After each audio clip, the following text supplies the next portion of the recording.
Welcome back into the Pick and Roll NBA podcast with Jet and Sap, presented by Full Press Coverage. Sap, we were all set to just talk about that awesome game last night between the Suns and the Clippers, but we got some breaking news in the NBA, as we sometimes get, even though it is the playoffs. And the Boston Celtics, my Boston Celtics, have hired their next head coach. It's Ime Udoka, former Nets assistant and former Spurs assistant coach. So from the Greg Popovich coaching tree, a guy that I'm pretty familiar with because he used to play at Portland State when I was in college in Oregon. So I actually remember him playing in college a little bit. And a guy that, Sap, I correctly picked as the Celtics head coach when we did our preview of head coaching positions just about a week ago. So credit to me. And I'm glad the Celtics hired a coach of color and a coach who played in the NBA. They were sorely lacking in that department. What's your initial reaction to the hire, Sap? I like the move because Udoka, as you said, played in the league as a journeyman, but then spent a long time coaching under Greg Popovich. It seems like every assistant under Popovich eventually gets a chance to be a head coach in the NBA. And also the connection that he had 2 years ago when Marcus Smart, Jaylen Brown, and Jason Tatum were playing on Team USA in the World Games, that those three players seem to connect with him. And that's the most important thing going forward. Now, I don't put Marcus Smart at the same level as Jaylen Brown or Jason Tatum. I think they should be the two driving forces on this team going forward. I think the Celtics should move on from Marcus Smart. But if they're going to include all three of those players in this process, it seems like those three players gave thumbs up on Udoka. I think that it's a good move. Again, he seems to be someone who, he played in the league, albeit as a journeyman, but that pedigree of coaching under Popovich means a lot. And I think it means a lot to Brad Stevens because Brad Stevens formed a really good relationship with Popovich. I think Popovich respects Brad Stevens. So that connection obviously probably led Brad Stevens to thinking that Udoka was going to be the right guy for this job. I would have preferred Chauncey Billups or maybe Sam Cassell, but we're hearing now that Chauncey Billups is probably going to end up in Portland, and Cassell, we'll see what happens with him. But the Celtics, give them credit. They were the first team to hire a new head coach here in the offseason. And they were also the one team that made a pretty significant move last week in trading Kemba Walker for Al Horford and trying to, trade one bad contract for another bad contract. So they're moving quickly, which can be a good and a bad thing. In a sense, you could look back at that Kemba Walker move and say, well, maybe they should have waited because maybe Ben Simmons would be available for Kemba Walker, although I doubt the Philadelphia 76ers would ever trade Ben Simmons to the Boston Celtics. I think they'll move him somewhere outside of conference or to not their biggest rivals or one of their biggest rivals. So sometimes when you do things too quickly, you leave yourself short on some of the candidates. I mean, if Milwaukee implodes and Mike Budenholzer is available, maybe he's a better fit. But I think this is the right pick. And you nailed it, Jet, when you said that he was going to be the next guy. And I think it is so important to hire an African-American coach because I think that the time was right for that again for the Celtics, especially in the wake of what Kyrie Irving brought up during the postseason and the fact that Marcus Smart kind of backed Kyrie on some of those fears that Black players have in Boston. As we know, Marcus Smart, less than a year ago, wrote a long piece in the Players Tribune saying that he had issues in Boston. So the issues have to be real if players are experiencing that. So I think Udoka is a fine choice. Yeah, and you saw yesterday actually that Jaylen Brown tweeted out, three Yes. of the four head coaches remaining in the playoffs are African American. Clearly, he thought it was time for the Celtics to have a black head coach, and I'm glad to see the mechanism of assistant coach to head coach is in place in this hire, because too often I think we've seen, and we talked about before, that somebody will just come out of the woodwork, a white guy, usually a la, Steve Nash last year, who hasn't really paid any dues in terms of, learning the coaching process, and is white. And we saw Stephen A. Smith talk about this too. So I'm glad that it's not just that it's a black head coach, but it's a black head coach who has, learned under Greg Popovich and has spent time sort of understanding what it takes to be a head coach, has coached at the Olympic level as well. That's how he got a good relationship with Tatum and Brown and Marcus Smart. So I think that those are all good things. In terms of the negatives, I agree with you that perhaps they are moving a little too quickly. I think we accused Danny Ainge of moving far too slowly on a lot of things, and which I feel was a very fair criticism, because when you move too slowly, other teams will be able to take advantage when you are sitting on your ass doing nothing. But if you move too quickly, you don't necessarily see what all the best options are. I feel like that's maybe more applicable to the Kemba Walker trade as opposed Hmm. to this hire. I'm sure Udoka was probably a finalist for other jobs as well, Hmm. and the Celtics felt like, hey, why wait? Why give him a chance to go to another team? We know we already like the guy. Our guys on the team like the guy. We don't really have to. There's no point in waiting anymore. He fits all of our criteria. So I, I do think that with the Kemba trade, maybe they could have waited a little longer. It didn't seem like Al Horford was going to get moved anywhere in the near No. future, anyways. So it's that I think that trade was available, 2 months from now, should they have wanted to make it. Um, the other criticism, if you're going to have any criticism of this hire, is that Brad Stevens is the guy making the decisions, and we don't necessarily think one, long for the job, or two, right for the job. So when if you do have a new general manager come in a year or so, do they want to completely clean house and be able to pick their own head coach? Do they want to trade some of the guys who endorsed Ime Udoka as the head coach? So there's that sort of looming issue as well. It's if you think Brad Stevens should be the guy making these decisions, is he thinking I need to get a guy who coaches very similar to me? I think I was a great coach, so I want a guy who reminds me of myself. I obviously don't want that, so I'm hoping that he's kind of was able to look past the things that he likes about himself as a coach and hire things that he lacked. And Ime Udoka at least, has the pedigree of being an NBA player at least, and being a person of color that Brad Stevens obviously didn't have. So those are two things. But stylistically, he's never been a head coach, so I don't really know what he brings to the table there. No, I think it's a wise move, and it could also be a move that Brad Stevens is trying to rebel against the way Danny Ainge did things. Ainge was very pensive, kind of like Hamlet whenever he made moves, and now Brad Stevens is acting quickly. Yeah, especially as Danny Ainge was longer tenured in the position. When he first came on board, granted that was 18 years ago. He made a move almost immediately to trade Antoine Walker, who was an established star on the Celtics, and was sort of making rapid fire moves, almost like we see with Brad Stevens. This does happen when you hire a new general manager, is that they try to establish themselves quickly, right? In any sport, it's not just basketball, that they'll try to put their imprint on the team. So it's not that surprising that Brad Stevens is making all these moves. The surprising thing is that he's in a position to do it. Uh, so we'll see, if these bear fruit. But as of today, I like the hire. I think he fits the qualifications. If I'm being nitpicky, yeah, I would have preferred Chauncey Billups, because I feel like he's a little bit more cachet as a one of the best players, if not the best player, to win on a team to win a championship. He did win Finals MVP. Udoka, as you said, more of a journeyman, but at least was in the NBA for several seasons and logged over 300 games in his career. So it's not like he was just in the NBA for a cup of coffee. He did win a championship. Technically, he was on the Spurs when they won a championship in 2014, I believe, Sap. So uh, it's I like the hire a lot. I think it's the right time for this hire. I think it's a good hire. The nitpicky stuff doesn't really matter. If this is who Tatum and Brown wanted, by the way, then that automatically makes it the correct hire. Yeah, nothing to see here. Go along with that.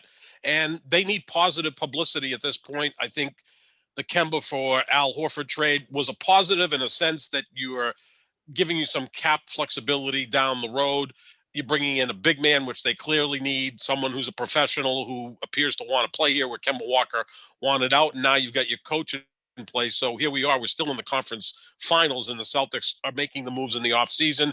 They can have a press conference in a week to 10 days where they introduce their new head coach, maybe bring Al Horford in, and it's a positive for the Boston Celtics because the season did not end well. Yeah, it was, I mean, a disaster of the season. And I think we're going to talk about probably on a later show this week the article from Jared Weiss, high school classmate of mine, actually, Oh, in the Athletic. about the dysfunction of the Celtics this season. Then there's a story today, separate of that story, saying the Celtics didn't even take COVID seriously, and Right. other teams were accusing them of spreading COVID to their teams. So Brad Stevens seemingly had no control over the team. The team didn't take things seriously, even as serious as COVID. They didn't take that seriously. So, yeah, they need some positive press. They need some good vibes. They need a real, like, a demon cleansing exorcism, whatever you want to call it. And, getting a fresh face in there with a different perspective in Ime Udoka, I think it is a really good thing. Had they hired an assistant coach of Brad Stevens, that would have obviously been a disaster. At one point, Jay Larranaga was considered like the favorite for the job in Vegas just like 2 weeks ago. That would have been a freaking nightmare. So I really don't have much to say in the way of negativity for this. I think it's the right decision at the right time, and we'll see if he can coach. Based off of his pedigree, I have to believe that Greg Popovich wouldn't recommend a stiff of a head coach. No, and I mean, Popovich's assistants have had different results. Some have been good, some have been mediocre, some have been poor. Probably a little better than Bill Belichick's coaching tree, but you get the point that when you're the best coach in the NBA for a 20-year period like Popovich has been, people want to poach your assistant coaches the same way in the NFL teams wanted to poach Bill Belichick's assistants. And you just see some guys are great assistants who don't make it as head coaches, but I'm positive about what he's going to bring. And again, Tatum and Brown are on board. That's the most important thing so they can move forward. Yeah, I agree. And also Smart played under him too and is on board, which, there's the story, again, we're going to talk about a little bit later in the week with in the Athletic, that Smart was favored too much by Brad Stevens and the players didn't like that. So I guess could there potentially be some blowback from this? Is Smart going to be on the team long term? I pains me to say this, Sep, and I said it at the end of the season. I think it's kind of time for a change of scenery. So I hope that this doesn't get in the way of a potential move of the roster to improve the roster should a Marcus Smart trade materialize that would help the team. I'm not saying it will, but I think that if there's already a perception that the players have that Brad Stevens is showing favoritism towards Marcus Smart, perhaps this won't necessarily help that perception. I don't know. Yeah, no, I mean, we're just going to have to find out as we progress. Yeah. So anyways, that, we'll talk more about this, especially in the offseason and as other teams hire head coaches and see where the chips fall for that. But in the meantime, the Celtics do have a new head coach, Ime Udoka, and a name that I'm sure many, many members of the media will get completely wrong until that they are, they're bullied into correcting it on social media. But Sap, there was a game last night, and it was a hell of a basketball game, though the finish took an incredibly long time, which we'll talk about in a second. The Suns ended up winning 104-103. Sap, credit to you. You correctly threaded the needle of your bet last night. You didn't actually formally make the bet, but you predicted it. You said the Suns are going to win, but you would take the Clippers with the points because it was that close. I think the spread was 4.5, and it ended up being a 1-point game. So good job by you, Sap. And it came down to a alley-oop with 0.9 seconds left, completed by your new favorite player, DeAndre Ayton. And the Suns go up 2-0 in this series. I will say this, Sap. I wasn't 100% correct about why the Clippers would lose last night. I said it was going to be because Paul George had a crap game, but he did blow the game for them by missing 2 free throws at the end of the game. So part of me was right. Yeah, he crapped his pants at the end of the game, which is unfortunate for Paul George because the prior 2.5 minutes, he was brilliant. He scored 9 points, which turned a deficit into a lead for the Clippers. He hit a 3, hit a mid-range, hit a drive, hit 2 free throws. He looked like the best player on the court down the stretch. Then he gets an opportunity to increase the lead from 1 to 3 with 9 seconds left, and he clanks both free throws.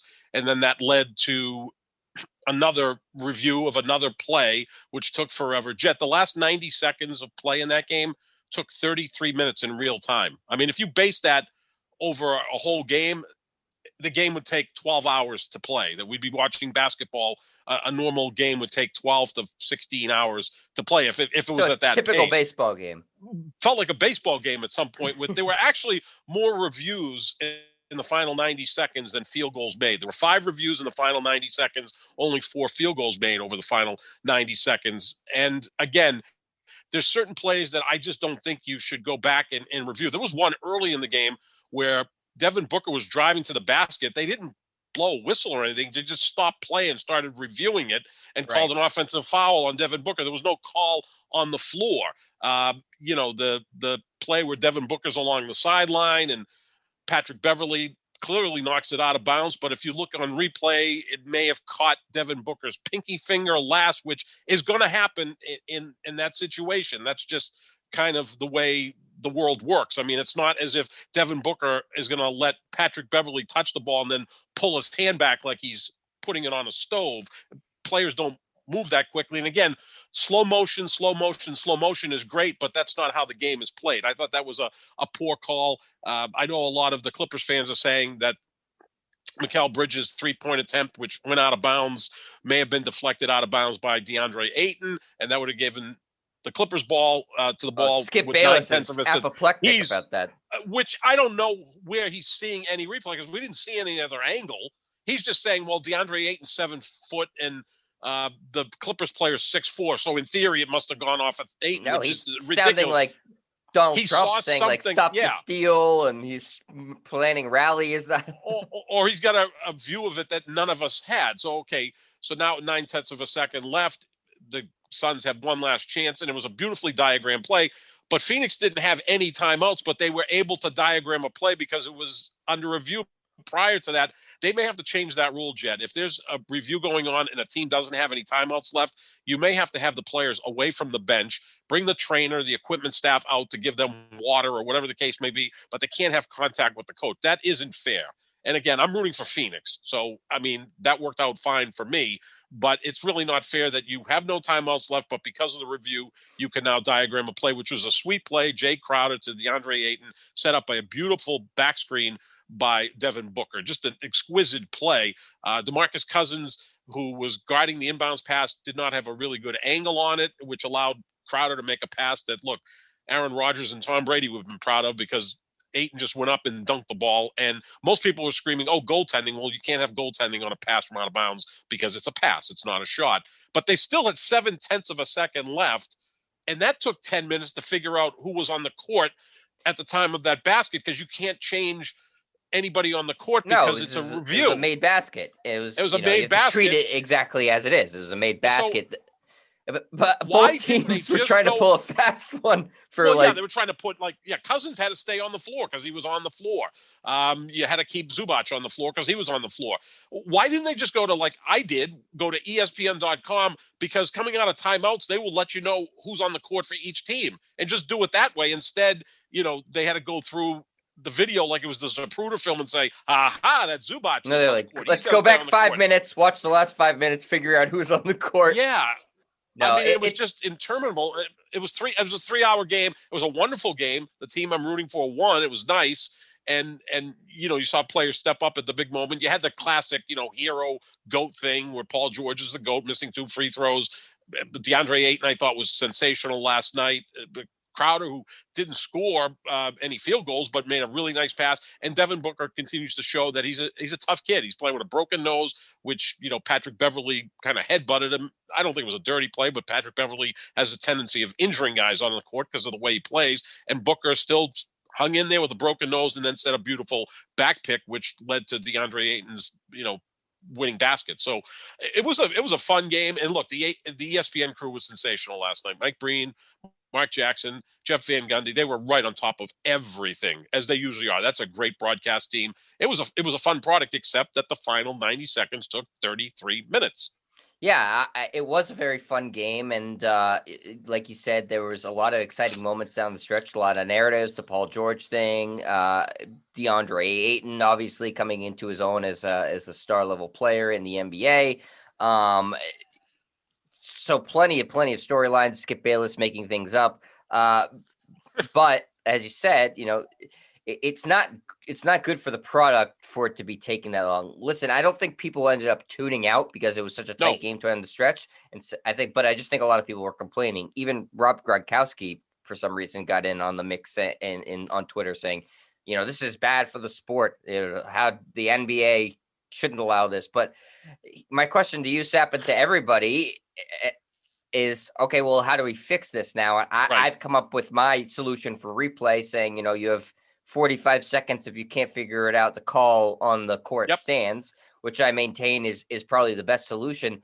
As far as the one on the sideline goes, where Beverly swiped it and it went off, like you said, like a skin cell of Devin Booker.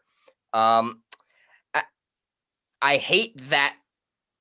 You can overturn what the call on the court is there because of that. But I also don't really know what you can do about it in that situation. I know, like, the intent obviously was for Beverly to swipe the ball away. Right. But it's hard. It's subjective to referee intent, right? So it is. I just don't know what you do about that other than, again, try to make the replay take less time, but that doesn't really get to the core of it, which is it should still have been the Suns' ball. The issue with that is if Beverly swipes the ball as he did, and the ball's going out of bounds, and Booker tries to make an attempt at it and touches it before it goes out of bounds, then it should be Clippers' ball. Or if Beverly swipes the ball and it goes off, say, the foot of Devin Booker, goes out of bounds, it should still be Clippers' ball, right? So, but in that situation, it's swiped, and as if you show it in super slow replay, you'll see that it may have touched Booker's pinky finger before it went out of bounds last. That to me is similar in baseball when you see a runner steal second base, he's called safe, they have a replay, he clearly beat the throw to the bag, he's safe, but now they call him out on replay because as he popped up, his cleat came off the bag by a 16th of an inch, and the infielder kept his glove on that foot, and now he's out. Technically he's out, yeah, but you're asking a player to pop up, slide, and keep his foot on the bag. So now you're going to have baseball players maybe breaking their ankle because they have to be on the bag the whole time. I mean, there's the letter of the law, there's the spirit of the law, and it just, some of these calls were very maddening. And again, I like your idea of if you can't solve it within 45 seconds, let's move on, go back to the original call. You can't go to jump balls because the league can't even execute those. The referees cannot execute a jump ball, and the players can't execute a jump ball. Do you have alternating possessions at some point like they do in college? Maybe. Okay, that call is we're going to give the ball to the Clippers because it's their chance, any kind of like 50-50 play that they can't determine on replay. Okay, now the arrow's pointing for the Clippers, give it to them, the next one goes to Phoenix. I don't know.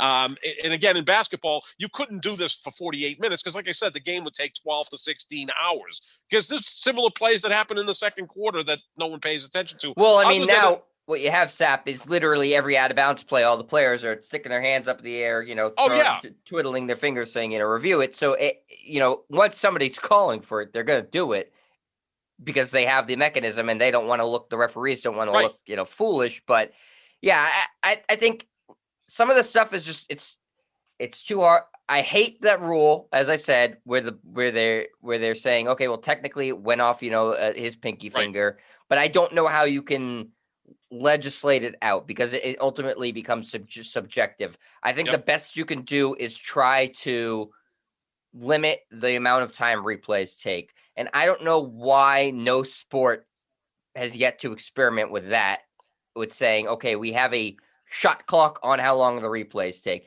Is it because the referees push back on it and the officials unions don't like that and said, we want to make sure we get the right call. We don't want to be called out for screwing something up. I don't know, but it's obviously you don't want the end of the game to take that long. As you mentioned too, Sep, you definitely can't have a team get a free timeout and chance to diagram a play out of that if they don't have one. Even if they do have one, they still shouldn't get a free time. You could offer them, say, if you want to have them huddle up, you have to burn your timeout here. If they still have a timeout, sure. Yeah, if they still have one left. Timeout, you can't just give them one and say, look. No, it's not fair. No, but also, what's to prevent them the coach from screaming from the sideline while the players are Sure. at the other end of the court. Yeah. It's really Or giving the it's instructions to an equipment manager or a trainer who's going to go out in the court and make sure the guys are right. hydrated. So, yeah. But I mean, I guess you could do better than what it is, which is what it was, which was, letting them basically act like it was Yep. a longer than usual timeout. So yeah, there's some things the NBA needs to look at. I do really firmly believe that it should start with limiting the amount of time you have for a review. And I don't think any fan would have a problem with that, saying they can't figure it out in 45 seconds, then the call on the floor Right. stands. I think that's fair. That's reasonable. We have so many great angles. So if you can't figure it out in 45 seconds, I think that's a reasonable enough amount of time to be able to figure out if the call was incorrect. Yep. So I would hope that not just the NBA, but the NHL and the MLB and the NFL all would adopt something similar, because all their reviews take too long, frankly. The NBA's, it's a little different because the game is so fast paced and the flow gets completely disrupted. Mm-hmm. There's natural stops in the NFL, so that, and the MLB, so that sort of, it's a little different. But I do think, in general, replays take far, far too long, and it didn't mar this game, but it's certainly a talking point at the end of the game. Yeah, it maybe drops Paul George clanking through 2 free throws at the end down to the third most talked about subject, when it should be the most talked about subject, because if he nails those 2 free throws, and by the way, Paul George is an 85% free throw shooter in his career, so he should make those free throws, they would have had a 3-point lead, and that kind of changes the whole dynamic of the end of that game anyway. But because he missed both, the Suns only trail by 1, and that beautiful pass from Crowder to Ayton with the help of that back screen from Devin Booker, that was the difference in the game. And now the Suns are up 2-0, and they've got Chris Paul coming back on Thursday in theory. Still, that hasn't been announced, but most people think he'll be back on the court on Thursday, game 3 in LA.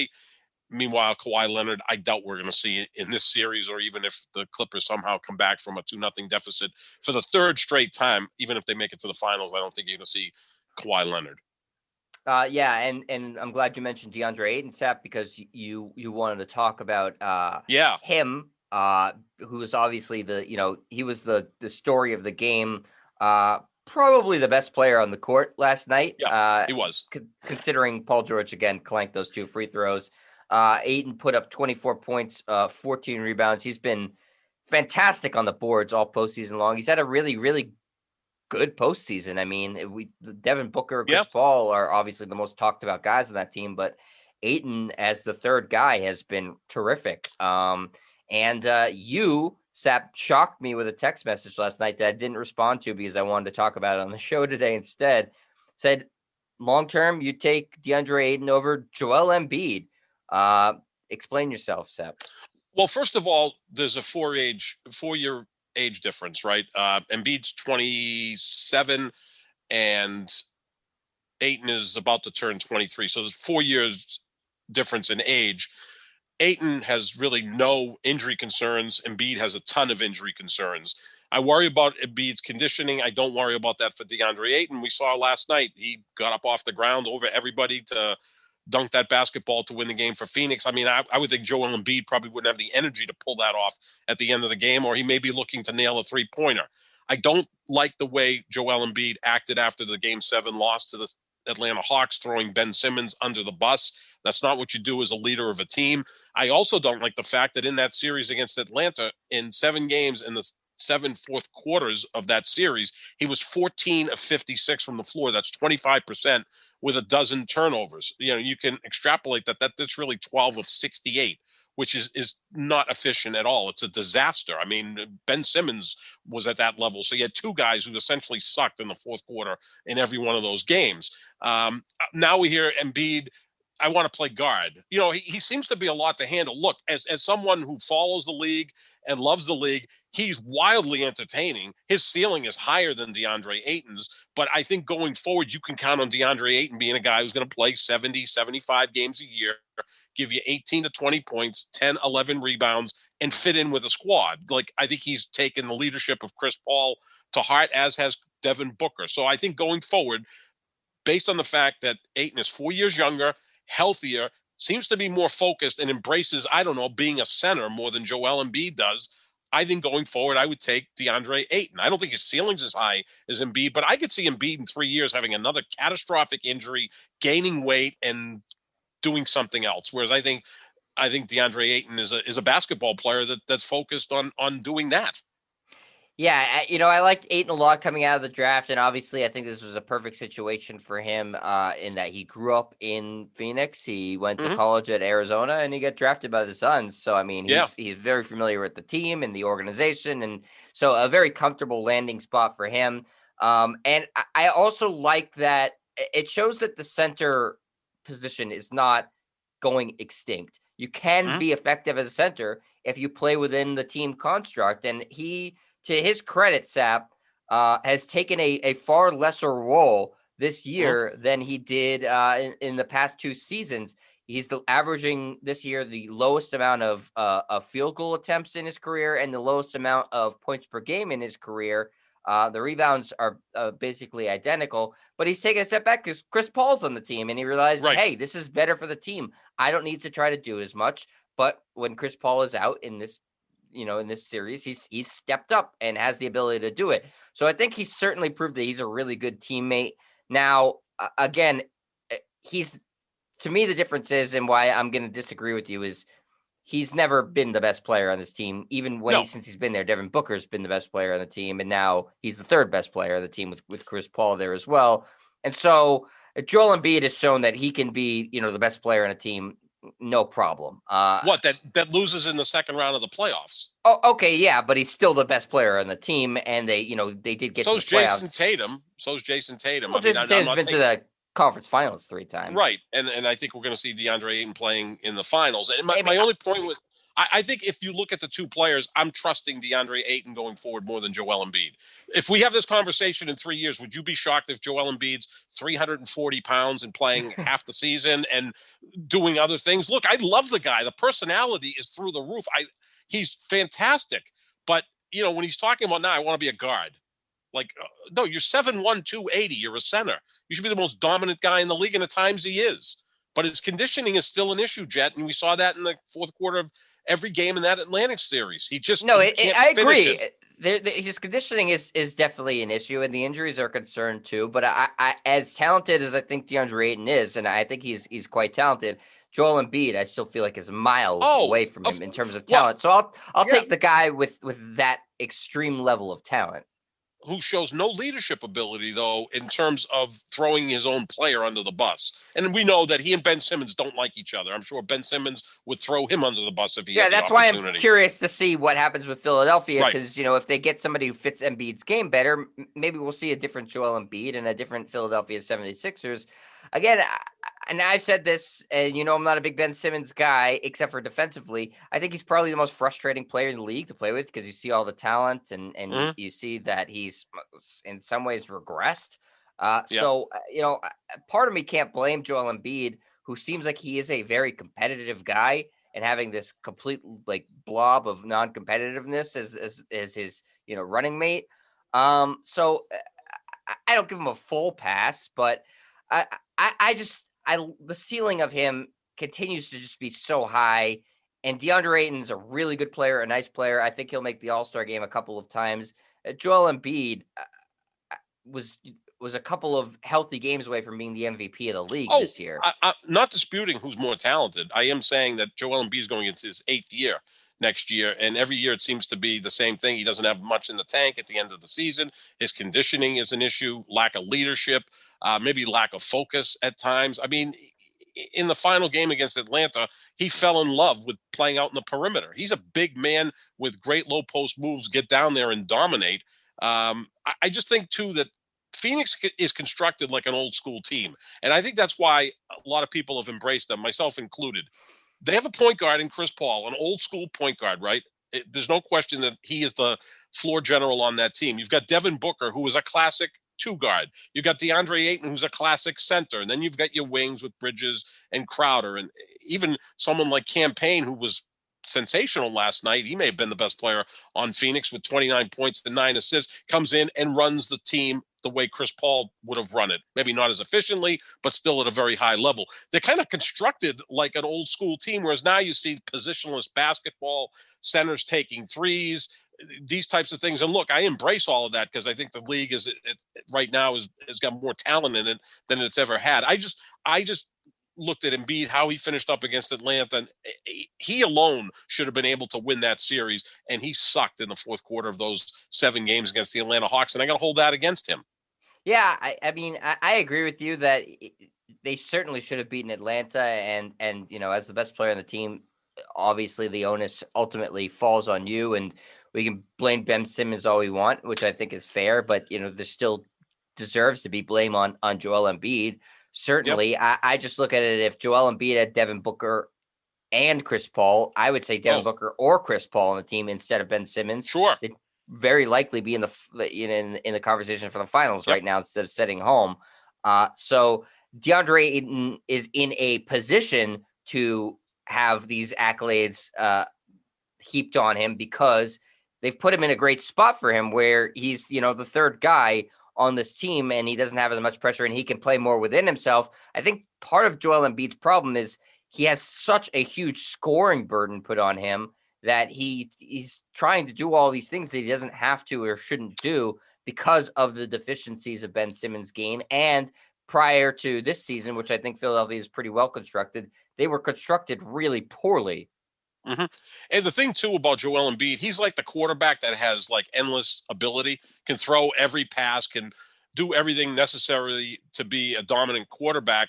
And sometimes that's not a great thing because now you overthink things or you think you could do anything on the court and you don't focus on what you're really good at. DeAndre Ayton is a quarterback who, maybe has his limitations, but knows how to check down for the short pass or throw the ball away, not turn the ball over as much. So again, I think we all agree. I think DeAndre Ayton would agree with us that Embiid's ceiling is higher than any other center in basketballs. I mean, when Shaq O'Neal says that this guy's more talented than me, that means a lot because Shaq throws compliments around like manhole covers.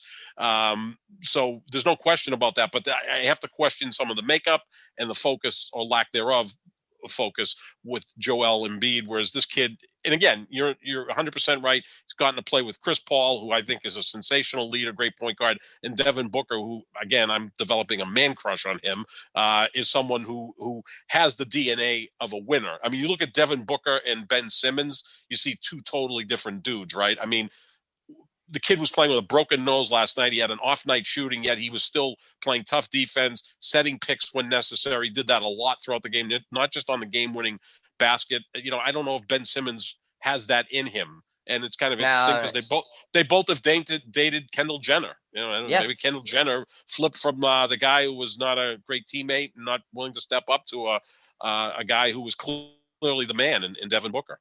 Yeah, that seems to be the case. But dating a Kardashian has not proven to be successful for NBA players in the past. So if I'm Devin Booker, Tristan Thompson won a title, I think, while dating one of the Kardashians, or maybe it was later.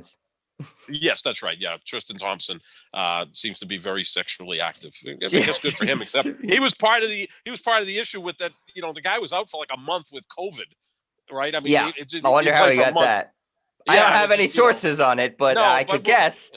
Yeah, 2 + 2 = 4, where I come from. But no, interesting game. Is the series over? Probably, but we'll see what happens. Kawhi makes a miraculous recovery. Right, and Paul George just goes nuts and actually hits his free throws at the end of games. I mean, Reggie Jackson's playing at a very high level. Beverly's playing at a high level. They're getting those other players to step up. They're just somewhat depleted when they don't have their best player. And Phoenix, although they don't have their best player, they've been able to cobble it together because Booker, I think, again, before Chris Paul got there, had to play some of point guard, in his first few years. So he's used to distributing to his teammates, and he did a nice job of that last night. But it's going to be interesting to see what happens when the series moves to LA. That 2018 draft is just continuing to look better and better, right? I mean, between Doncic and Trae Young, you got, and Ayton was the top pick, so you have Ayton and Trae Young still in the thing, competing for a title. So 3 guys at the very top of the draft who are really good. Jaren Jackson Jr., I think we both think is going to be a good player. Colin Sexton's already a good player.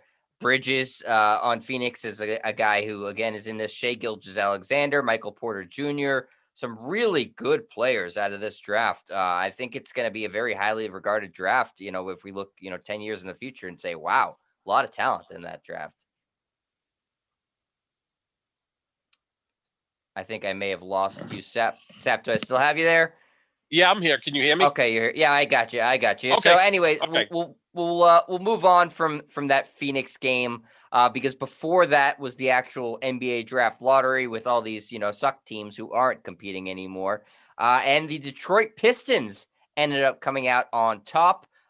They get the first pick and probably the rights to a presumptive top pick, Cade Cunningham. The rest of the order goes as follows. I'll just do the top 10, Sap. Detroit, Houston with number 2, the Cavaliers with number 3, the Raptors with 4. Both Cleveland and Toronto beat the odds to get top 4 picks. The Magic have number 5, the Thunder 6, the Warriors get Minnesota's pick at number 7, the Magic get Chicago's pick at number 8, the Kings have 9, and the Pelicans have 10. Sap, Detroit desperately needs some star players, so this was a pretty good day for them. Yeah, getting Cade Cunningham will be good. And I don't know exactly how good Cade Cunningham is going to be. I think he could be a 20 points per game scorer with 6 or 7 rebounds, 6 or 7 assists. I know a lot of people came out and said maybe another Grant Hill, which would be really nice. Grant Hill, of course, played early in his career with the Pistons, was a multiple-time All-Star. So that would be a good comp and a good building block for the Detroit Pistons. Houston, which had the worst team in basketball, it ends up with the second pick. And I think Evan Mobley, the center/forward from USC, who's compared somewhat to Chris Bosh, He would be a reminds nice me addition. so much of Chris Bosh. He They really like the does. same body type. It's crazy. Yeah, they look almost really identical in terms of their game. Yeah, that's like even when I'm watching the Phoenix series and everybody's comparing Devin Booker to Kobe Bryant, I keep thinking of Ray Allen. Their Right, movements. I agree. I mean, Devin Booker's not as good a deep shooter as Ray Allen, but their movements are like eerily similar. And then after that, maybe the two Jalen's go next: Jalen Green, Jalen Suggs. I'm hoping Jalen Suggs goes to Toronto. To hook up with Masai Ujiri and that really good organization, and maybe he could be their point guard of the future. Jalen Green is a player I think a lot of people think that if he really reaches his potential, can be a star in the league. And then you go from there to see what happens. It was interesting to see Golden State has the 7th and 14th pick. What exactly they do with that? Do they try to move those to get a player? But then there's those salary cap restrictions that they have. Obviously, I think Ben Simmons would fit perfectly with Golden State because he'd be surrounded by great shooters, although, there's a bit of duplicity there with Ben Simmons and Draymond Green. And I would think that by the 4th game of the year, Draymond Green would probably choke Ben Simmons at some point, Yes. right? I mean, that would clearly happen because they have similar games, except Draymond Green busts his ass and Ben Simmons looks like he doesn't give a fuck. And I don't know that Philadelphia wants draft capital in return for Ben Simmons. Yeah, they want someone. I mean, could it be Andrew Wiggins from Golden State? Andrew Wiggins, Kelly Oubre still there. Talk about another guy who doesn't look like he cares all that. Oh man, Andrew Wiggins. Wiggins. You couldn't get those two guys to fog up glass. I mean, Ben Though Simmons. he did play college ball with Joel Embiid, so maybe there's some that could be relationship there. Yeah, so you could have something along those lines. But yeah, what can Golden State do with the 7th and 14th pick? And it's going to be interesting. It appears to be a pretty deep draft, not as top heavy as some other drafts, but Cade Cunningham appears to be the no-brainer, and he'll be playing for the Pistons in the future. And they needed someone. They haven't had the first pick in the draft since 1970 when they selected Bob Lanier out of St. Bonaventure. And they haven't had like an actual star player since maybe Grant Hill. I'd say Grant Hill because even the championship team didn't those have weren't a stars. Star player. No, I mean Rasheed Wallace was probably technically their best player. He's not a Hall of Famer. Ben Wallace just got in the Hall of Fame based on the fact that he was a great defensive player, and you have to put someone in from a championship team.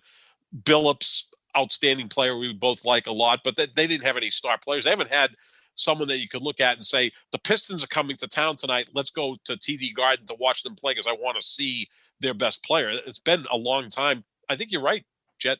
Go back to Grant Hill, who played there 20 years ago. Yeah, it's a great basketball market too. Yeah. So it's good. I'm happy for they're I guess traditional rivals of the Celtics, but it's not like they've been relevant for a long time. And so I'm happy for the city to be able to have a guy who I think most people think is going to end up being a star player, and I like him a lot in Cade Cunningham. It'll be really good to revitalize basketball there when they're good. the fans really rally behind them, and it Yep. gets raucous. They don't play at the Palace anymore. I Nope. think Ron Artest shut that place down. He did. And so good for Detroit to be able to start to rebuild something, because it has been pretty bare bones there recently. So uh, it's good for the Pistons, good for the league. The league is better when they have a good Pistons team, I think, because they're a team that historically has been pretty damn good, and they've been irrelevant for Yeah. a while now. Houston obviously needs some influx of talent. They were in danger of losing their pick. Fortunately for them, they get to keep it. I mean, anything will help there. They're awful. Cleveland is seemingly in this position, it seems like, every year. What do they do? I know that, like you said, the G League guys are both guards. Jalen Suggs, a guard. They spent high draft capital the past couple of years on Colin Sexton and Darius Garland, who are both guards. So maybe they want to trade out of that pick, Sap. Maybe they can use it to help unload the Kevin Love contract. I mean, you Could need to be. get something still pretty good in return for the third pick, but I don't know that you can build a team with only guards and hope to be successful in the NBA. So I don't know that that's a great position for the Cavs to necessarily be in, but I think that that's a possibility that they move that pick. Toronto, we talked about them the other day, Sap. I think this is really good for them to be selecting potentially elite level talent and have them under contract control, because it's a hard place to acquire free agents because it's in Canada. And they are a very well scouted organization. So I'm sure that they will make the most of that pick. Yeah, they're never selecting this high. So Masai Ujiri and the staff will be like, what do we do here? We've got a very, very, very high pick. They're normally drafting in the 20s, and they're able to find players like Pascal Siakam, I believe at 27 or 28 a few years ago. So they nailed that one. But Van I would Vliet like to see was undrafted, right? undrafted. Yeah, I mean, they're similar to the Spurs in that they can draft players, develop them, just get the most out of those players. They're well coached. The organization is well run. I'd like to see Jalen Suggs go there. I think that would be a good place for him. And I think he could grow playing for Toronto. And again, Toronto, you hope next year will be playing back in Toronto, not playing in Tampa. So they should be back as a somewhat of a contending team. We'll see what happens with uh, Kyle Kyle Lowry. Kyle Lowry if he signs elsewhere, which I think he's going to probably go somewhere where he thinks he can win another championship and be a missing piece. He could be a really nice fit. I mean, I wish that the Celtics had the opportunity to sign him, but I don't know if the numbers would work or what the situation would be, because I think he'd No, be they a want Evan perfect fit. Fournier for some odd Yeah, reason. yeah. I That's give who me they want. man, imagine Kyle Lowry on that squad. I think that would be pretty good, because I think that Jason Tatum and Jaylen Brown would follow his lead. It could have a similar feel of how Chris Paul was in Phoenix, because I agree. Kyle Lowry can take that championship ring and shove it in their face and say, I won this and I should have been the Finals MVP. Maybe he won't say that, but I will. Yeah, he'd be a really nice fit, but I can't see how that works. No, I mean, I think they perhaps would have the money to do it, but the age doesn't line up with Tatum and Brown. They seem infatuated with Fournier for some bizarre reason. I But mean, I would take Kyle Lowry on 1 foot over Evan Fournier, but we'll do it, but do it. that's just me. I get turned off with and people say this all the time. Well, you want to be on pace with Tatum and Brown. Screw that, because you have to look at the NBA now. The windows aren't open that long. Like, you just go do it for now. Like, that theory didn't work for Danny Ainge, who didn't want to trade for Kawhi Leonard or Anthony Davis or anybody else, because we got to hold on to these draft picks and we got to build on this guy. And now you're depleted roster. So yeah, if you could get Kyle Lowry for 2 years, hell, he's a better player than Kemba Walker, who, when he signed here 2 years ago. He's a more versatile player, better defender, and definitely a leader. I can guarantee you that guy would, not be afraid to be in the face of Tatum and Brown and Marcus Smart and say, I'm the veteran here. I have the winning DNA. Let's go get this done. Yeah, I would love him on the Celtics. I think he'd be a great fit. But I don't know what direction Brad Stevens plans on taking this team. Yeah. So Sap, those are the lottery results, and let's quickly just get into this game tonight. In Game 1 of the Eastern Conference Finals between the Bucks and the Hawks. It's a fascinating series, because I think the Bucks were looking ahead to this all year long and saying, Philly, Philly, Philly, Philly, and now they have an opponent that they were not expecting to play in the Atlanta Hawks. The Bucks are favored by a big line tonight, 8 points at home. What do you think about this one tonight, Sap? I think it's a bad matchup for Atlanta because you do have good perimeter defenders on Milwaukee that I could think will make Trae Young have to work his butt off to be productive. Towards the end of that series against Philadelphia, we saw Ben Simmons, I thought, did a good job against Trae Young defensively.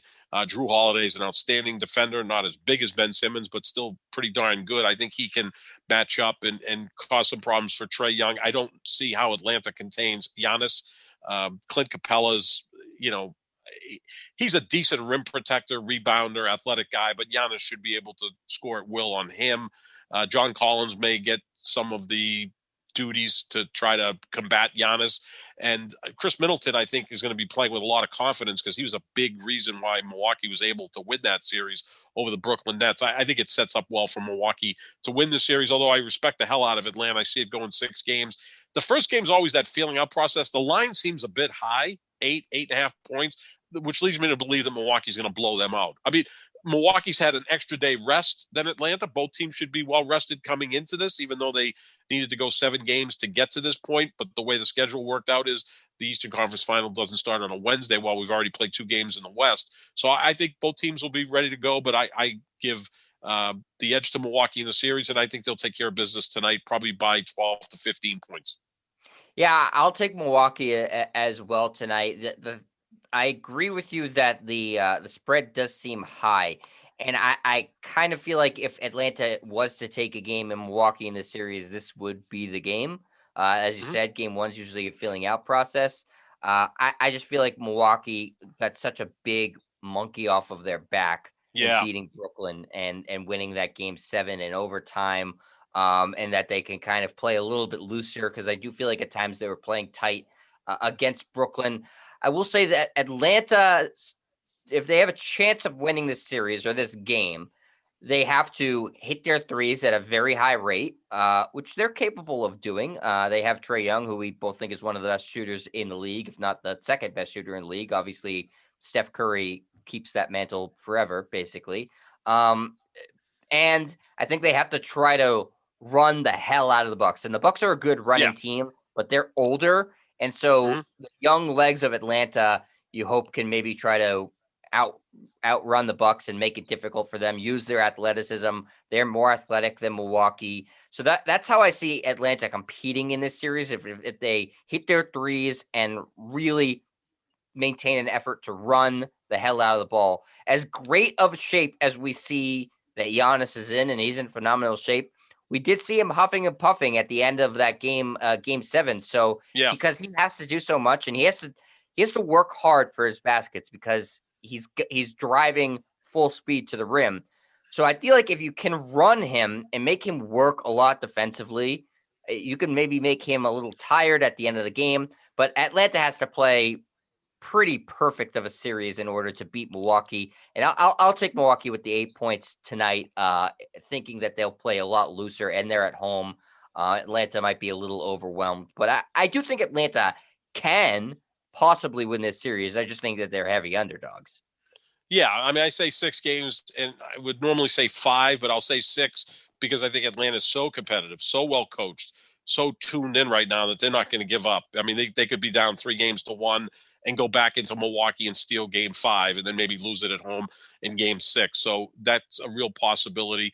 Giannis, I think part of the fatigue from game 7 was nerves. I mean, there's so much on him right now. As you look at the final 4 teams left, he's facing the most pressure. I mean, it's opened up for him to win a championship. This is a 2-time MVP.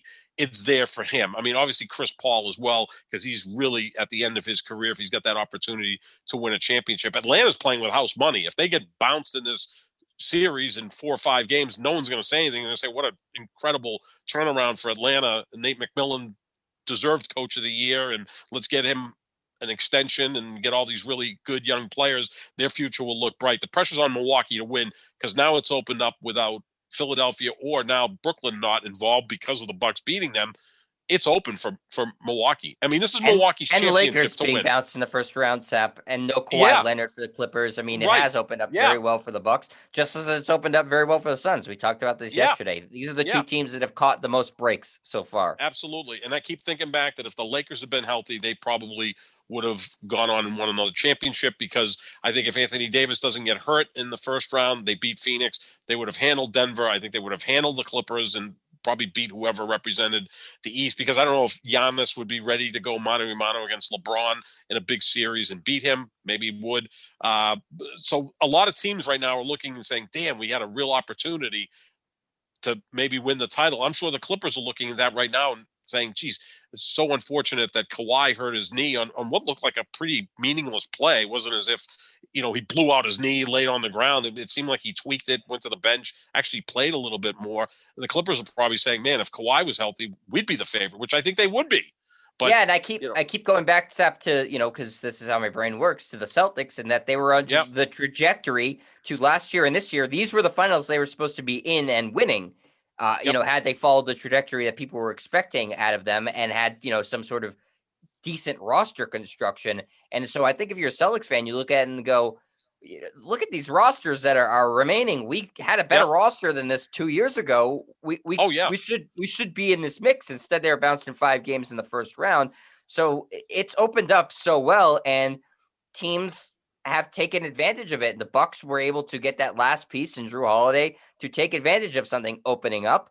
And the Suns obviously were able to get that piece of Chris Paul to take advantage of things opening up. All the credit in the world goes to them versus Danny Ainge, who's now out Yep. of a job because he let this opportunity pass them by. So it's disappointing for me because I look at where the Celtics were at just a couple years ago and said they should be right in this and the favorites to win the finals had they just had competent roster construction. Because it's not That's like any of why. these teams are the Warriors from a couple No, years ago, Sap. No, not even Brooklyn, because they faced injuries and they had chemistry issues, Brooklyn, because they didn't play together much. And you look at the Celtics, if they could have had a better roster this year, maybe they would have been a 4 or a 5 seed instead of a 7 seed. So they're playing Atlanta or the Knicks in the first round. They could have beaten them, and then they could have beaten Philadelphia, because Philadelphia doesn't appear ready to move on from anywhere beyond the second round. So, yeah, the Celtics could have easily been playing in the Eastern Conference Finals if they had a better constructed roster, which that to me falls squarely on Danny Ainge. Obviously, Brad Stevens deserves a lot of the blame, and the players deserve a lot of the blame. That's why in the NBA, there's always this notion of, okay, let's plan for 3 years down the road. We've got this draft pick. We've got this. To me, just go for it on a yearly basis, because things open up. 2 years ago, things opened up for the Toronto Raptors. They went out before the season, got Kawhi Leonard. Things broke their way in the Eastern Conference and then finally in the finals, and they won a championship. How many opportunities did the Toronto Raptors get to get a player like Kawhi Leonard and go on and win a championship? You have to strike when things are hot. And I think that that's a mistake that Danny Ainge made here, constantly trying to build the perfect roster or trying to make sure he kept all of his assets. And in the end, it's like seeing the end of a tunnel and you keep looking at it, but you never get there. And that was the Yeah. case with the Celtics.